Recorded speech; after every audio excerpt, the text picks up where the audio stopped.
patrocinadas por CECI y el Fondo de Gobernabilidad. Estas actividades vienen a raíz de un proyecto que estamos trabajando de reorientación a la UAS. En esta oportunidad vamos a tener un foro en el cual hemos denominado Razones históricas para mantener la organización social, parte 2, ya que hace unas cuantas semanas tuvimos la realización de la parte 1 de esta actividad. Para el día de hoy, el programa que tenemos es la identificación y registro de los delegados, bienvenida, la exposición del licenciado Alfonso Bauer Pais. Vamos a escuchar al licenciado Bauer Pais, al cual nosotros pues queremos hacerle unas preguntas que fuera la base de la plática que quisiéramos escuchar. Dentro de las preguntas que tenemos acá es, ¿qué se entiende por sociedad civil? ¿Quiénes conforman la sociedad civil? ¿Cuáles son las causas que han debilitado la estructura del movimiento sindical y o social? ¿Existen casos de compra, venta de dirigentes sociales? ¿Qué proponen para desarrollar el movimiento social guatemalteco? ¿Existe la izquierda en el movimiento social guatemalteco? Y séptimo, ¿en qué tendencia política ubica el movimiento sindical y popular guatemalteco? Alrededor de esas preguntas, pues vamos aquí al compañero licenciado Alfonso Bauer Pais para que nos ilustre, nos eduque y que nosotros pues sepamos asimilar toda esa experiencia que vamos a recibir el día de hoy. Así que le damos la bienvenida a todos los compañeros y dejamos en el uso de la palabra al licenciado Bauer Pais.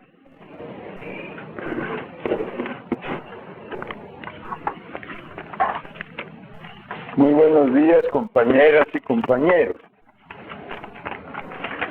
Comienzo por agradecerles esta invitación que me han hecho y por disculparme porque hubiera querido permanecer toda la mañana con ustedes, pero resulta de que las sesiones en el Congreso, que siempre han sido martes y miércoles, fueron cambiadas.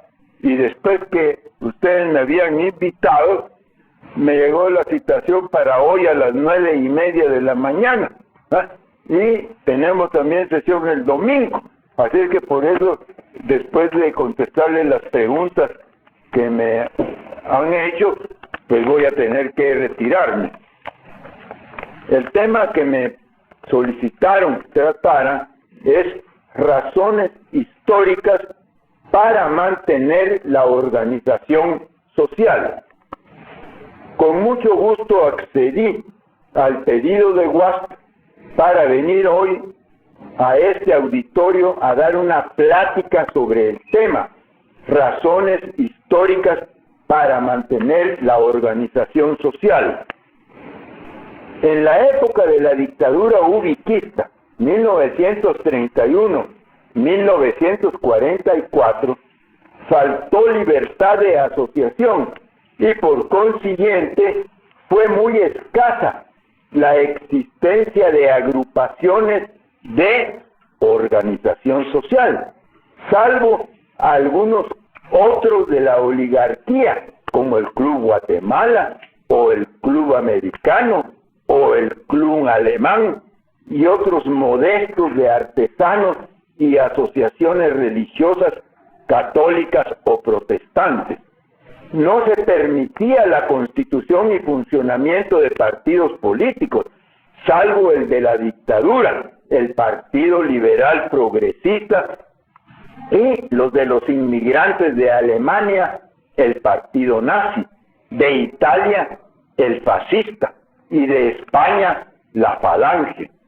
No se permitía la organización de sindicatos de trabajadores urbanos o rurales, y se llegó al extremo que legalmente se prohibió el uso de la palabra obrero, por aquello de que en la Unión Soviética, en 1917, había triunfado la revolución comunista, según la cual el régimen político se proclamó basado en la dictadura del proletariado, es decir, de la clase obrera.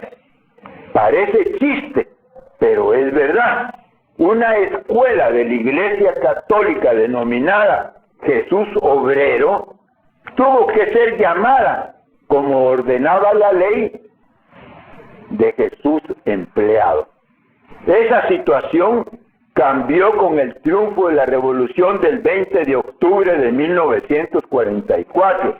Los trabajadores, tanto urbanos como del campo, se pudieron organizar en sindicatos y en pocos años el movimiento de la clase trabajadora superó el paralelismo sindical, concurrencia de múltiples centrales sindicales que rivalizaban entre sí, el cual estaba muy extendido en América Latina. El movimiento sindical guatemalteco logró consolidar la unidad mediante la organización de solo dos grandes centrales, la Confederación General de Trabajadores de Guatemala, CGTG, y la Confederación Nacional Campesina, CNC. La CGTG afiliaba a los trabajadores urbanos, obreros, empleados públicos y privados, y la CNC a los trabajadores de la clase campesina y obreros agrícolas. Los secretarios generales de esas dos grandes centrales sindicales fueron dos maestros de educación pública, capaces, responsables, honestos y sinceros revolucionarios, Víctor Manuel Gutiérrez y Leonardo Castillo Flores, ambos paradigmas de líderes populares. Tanto el gobierno del presidente Juan José Arévalo como el del coronel Jacobo Arbenz tuvieron siempre el apoyo de esta ingente fuerza social, además, por supuesto, de la de los partidos revolucionarios, que durante los 10 años del proceso democrático revolucionario mantuvieron fuertes relaciones de alianza con la CGTG y la CNC. Discúlpenme una digresión, pero quiero darles a conocer una parte del discurso de despedida de la presidencia de la República del doctor Arévalo y unos párrafos escritos por mí en 1956 relacionados con organización social. Dijo Arévalo: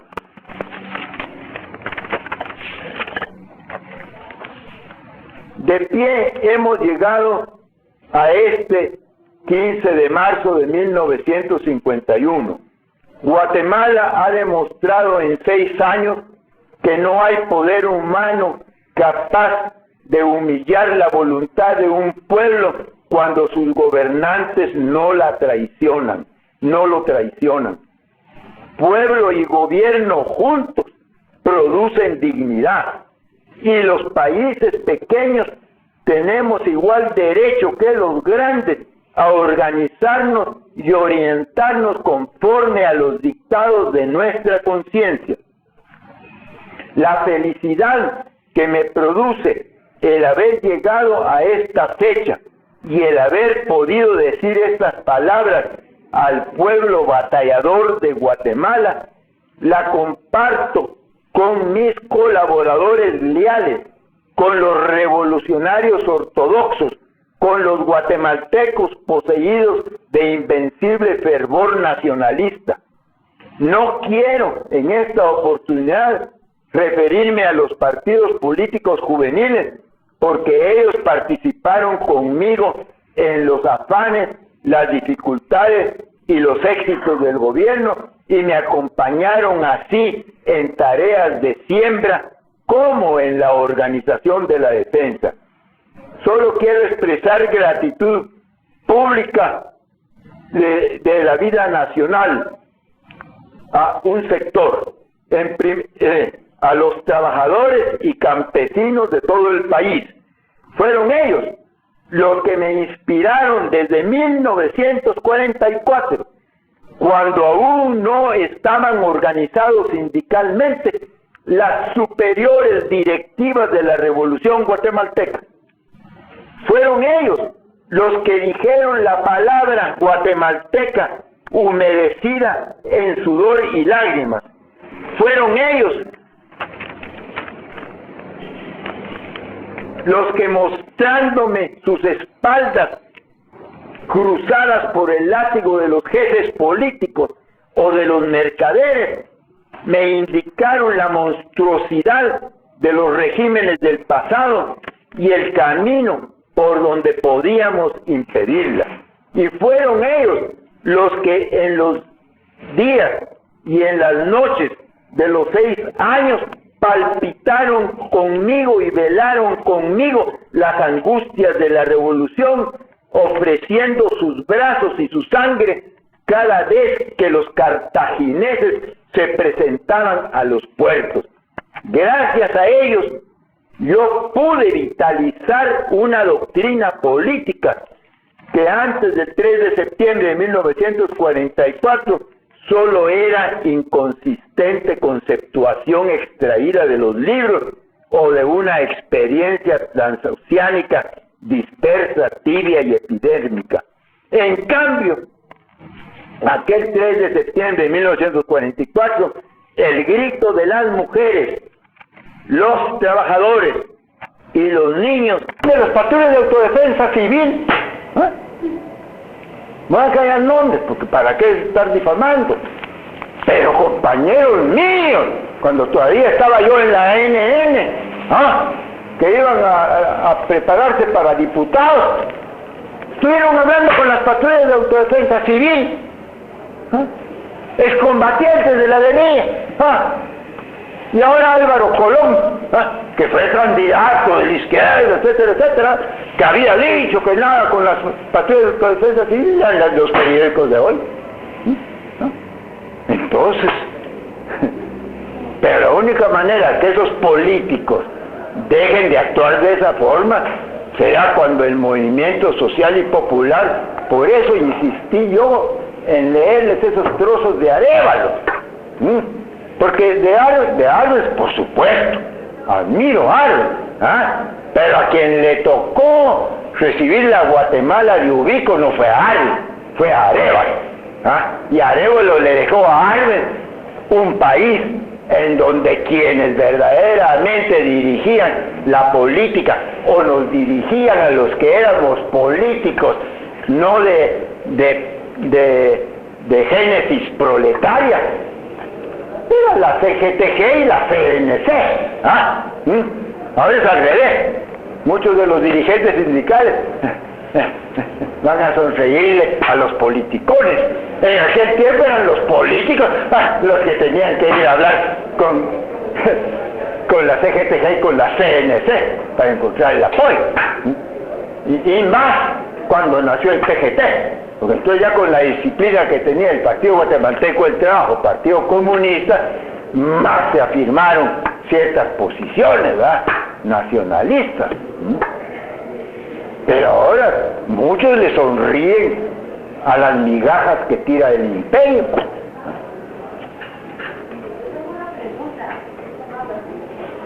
La pregunta es, son dos en realidad. Una, ¿cómo ves realmente el movimiento social en estos tiempos cuando usted mismo acaba de decir que ahora son los sindicalistas los que llegan a bailar la danza de los 7 velos con algunos representantes de este gobierno cochino? ¿Y cómo reestructuraría usted de nuevo la izquierda para que fuéramos una sola y ya nos dejáramos de tantos pleitos de un lado y del otro? Bueno,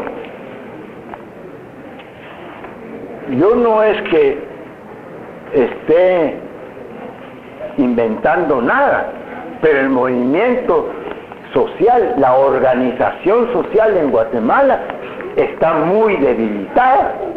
Ya señalé una de las causas. Una de las causas fue toda aquella horrenda ¿verdad? Represión, crueldad y persecución de que fueron víctimas los dirigentes de aquella época. Y se está luchando, ¿verdad? Pero todavía hay mucho temor, sí, la verdad, hay todavía mucho temor.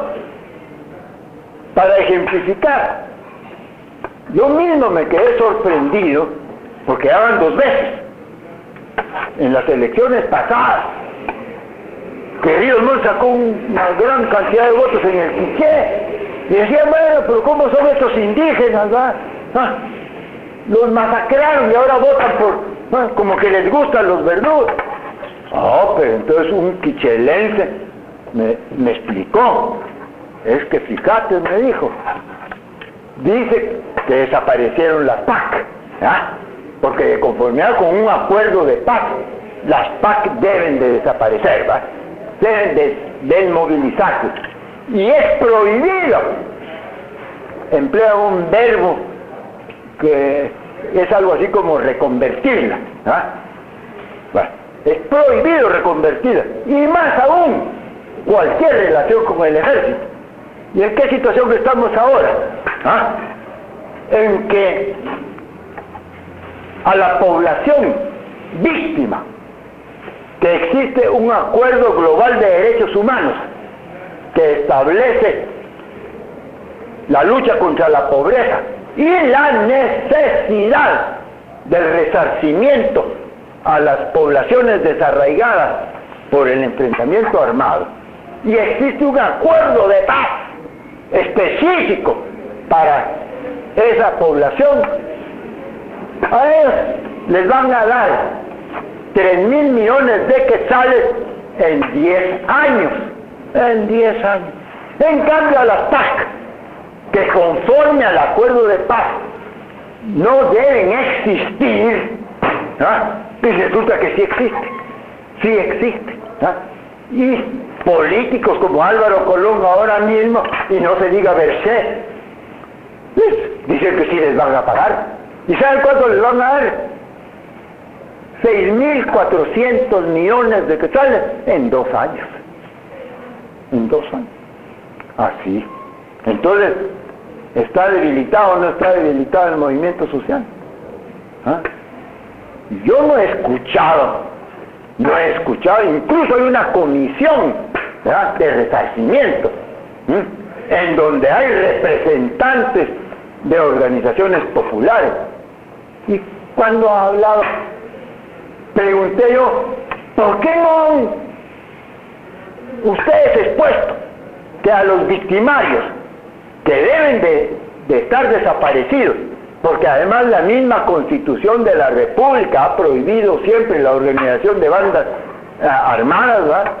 Eso es hasta el Congreso de la República legalizó a las PAC, y a ellos, que eran parte del ejército, les están dando un resarcimiento descomunal, mientras que a las víctimas casi nunca. ¿Y dónde se ha opuesto esa comisión de resarcimiento a esa gran injusticia?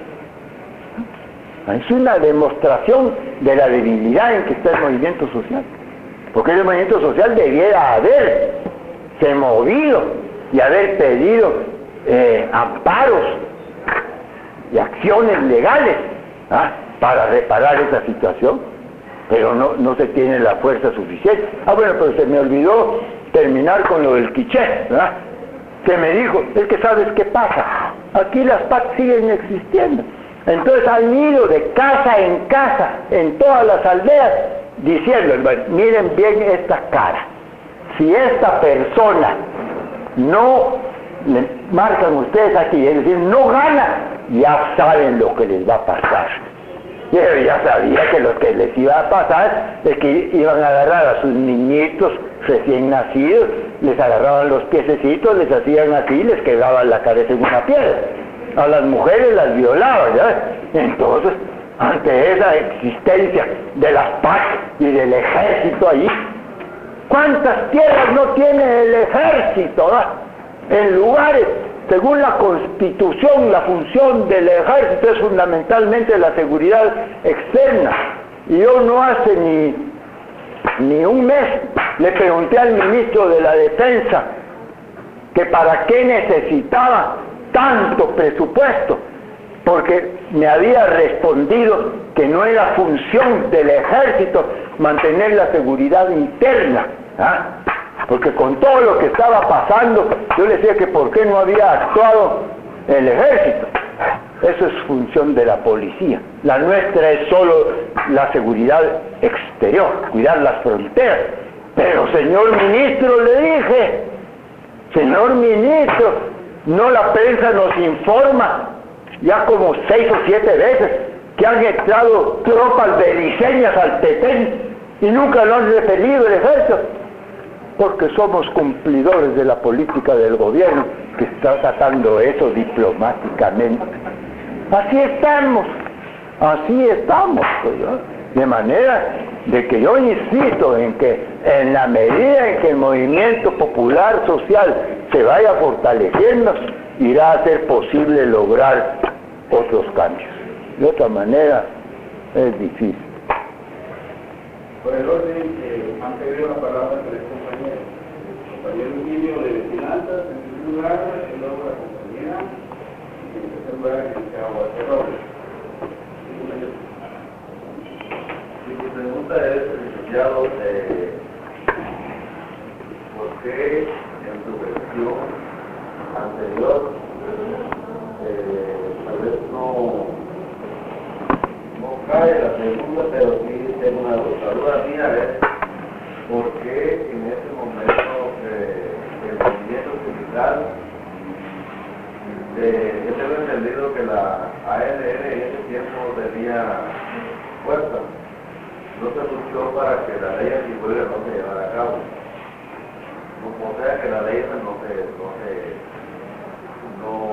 se declara, pues. No sé si va, pero sí, mi duda viene a lo que la compañera dijo, que por qué seguimos siendo, no hay forma, pues, como poder ser no hay cosas que los estos 3 meses mantienen al pueblo ahorcado, no sé cómo.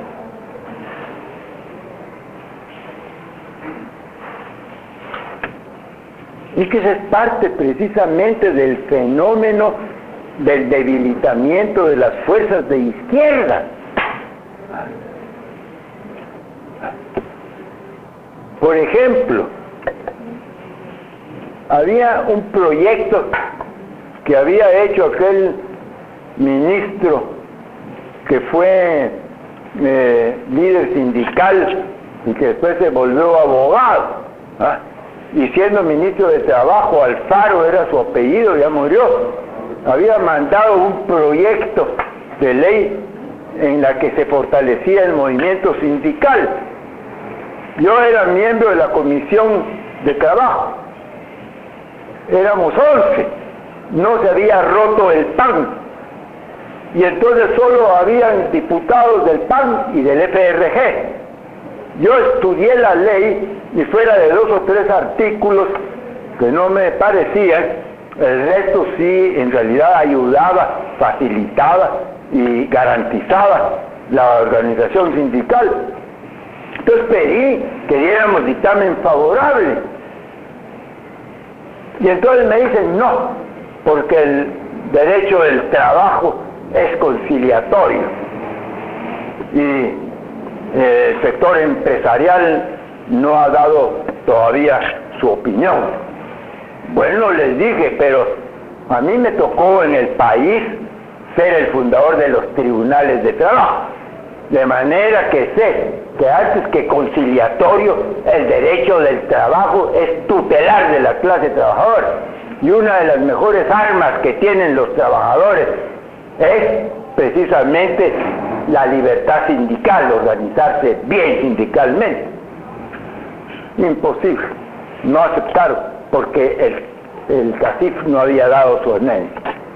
Pero al año y medio, aquella guapetona embajadora de los Estados Unidos, ante el temor del movimiento sindical gringo, que temía que empresas norteamericanas se vengan a Guatemala ante las facilidades que pueden tener, están exigiendo que se pongan más cumplimiento a las leyes laborales de Guatemala.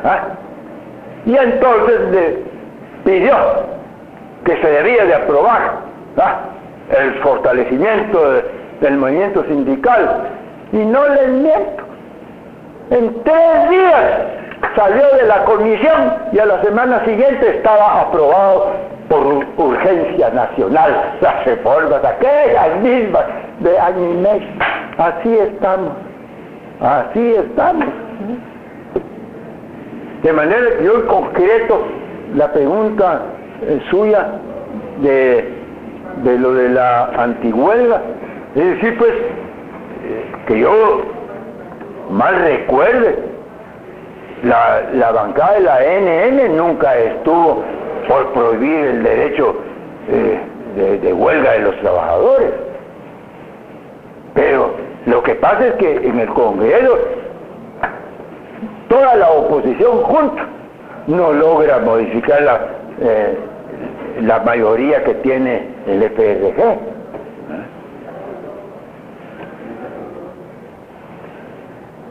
Pero sí, le admito que como partidos de izquierda, ninguno de los dos ha estado a la altura de la lucha que debieron haber tenido. Esto sí es cierto. Pero que yo sepa, tampoco han tenido la presión de las organizaciones sindicales como si las teníamos en los tiempos de Arévalo y de Arce. Y como les digo, eran los políticos los que tenían que andar atentos a satisfacer las exigencias que tenía el movimiento sindical.